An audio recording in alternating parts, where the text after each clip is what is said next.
વિરામ પછી આપનું સ્વાગત છે અને હવે સાંભળીશું પક્ષોના દાવા, કેમ કે મતદાન પૂરું થઈ ગયું છે. આપણી સાથે કોંગ્રેસના પ્રવક્તા જોડાયા છે કપિલભાઈ દેસાઈ અને ભાજપના પ્રવક્તા ડૉક્ટર શ્રદ્ધા રાજપૂત. બંનેનું સ્વાગત.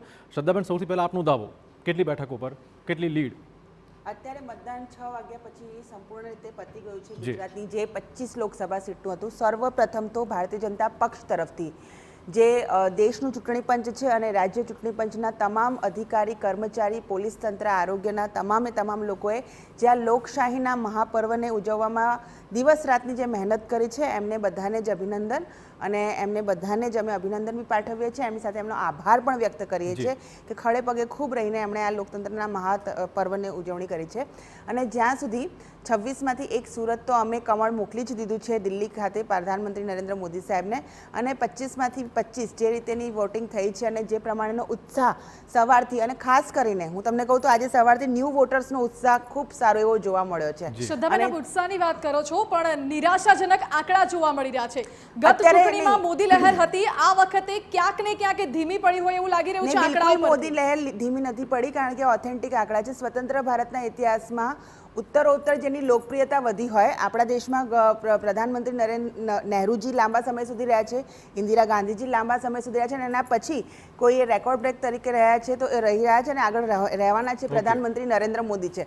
આ રેશિયો તમે કાઢો તો ઉત્તરોત્તર જે ઇલેક્શનમાં ગયા છે અને જેમની લોકપ્રિયતા વધી છે એવા એકમાત્ર પ્રધાનમંત્રી આદરણીય નરેન્દ્ર મોદી. લોકસભા ચોક્કસ આંકડા ઘટી રહ્યા છે મતદાનની ટકાવારીના ગયા વખત કરતા.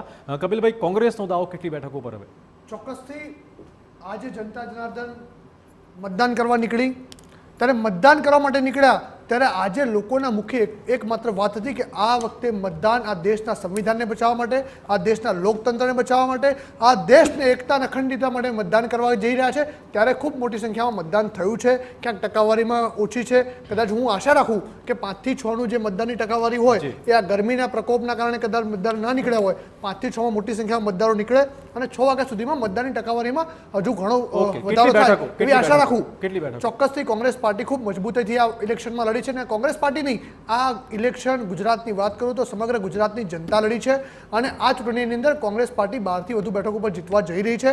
કોંગ્રેસ પાર્ટી 12 થી વધુ બેઠકો પર કોંગ્રેસનો દાવો કે 12 થી વધુ બેઠકો કોંગ્રેસ જીતશે. 12 બેઠકો એ જનતા નક્કી કરશે અને જનતા ખૂબ મોટી સંખ્યામાં અમને જીતાડી એ બનાસકાંઠા એટલે તમને ખબર છે 12 બેઠકો તમે જીતવાના છો. નહીં, 12 થી વધુ બેઠકો પર અમે જીતવાના છે, વાત નક્કી છે, બરાબર છે.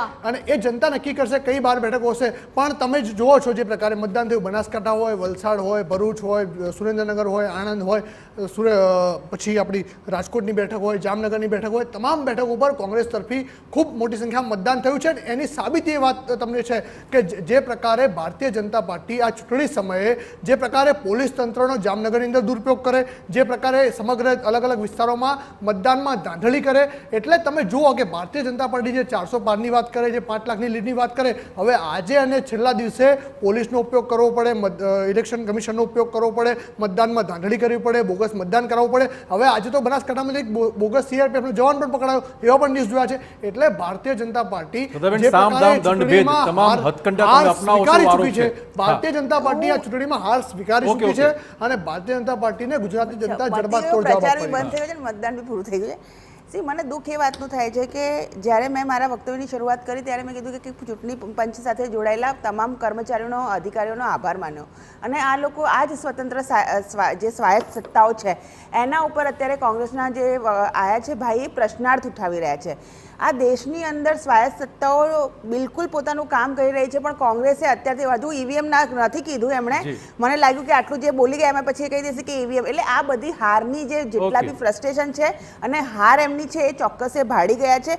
એ પ્રમાણે જો જેમનું વક્તવ્ય છે એમાં જ તમે જોઈ શકો છો કે કોઈ પણ વસ્તુ છે. દાવાની વાત ફરી પાછી કરીશું. એક જ મિનિટ. ભાજપ હેટ્રિક મારશે તેવો દાવો અને કોંગ્રેસનો દાવો કે 12 થી વધુ બેઠકો પર કોંગ્રેસના ઉમેદવારો જીતવાના છે. આ વચ્ચે રાજકીય વિશ્લેષક અજયભાઈ ઉમટ શું માને છે આ વિશે વાત? એક બ્રેક બાદ.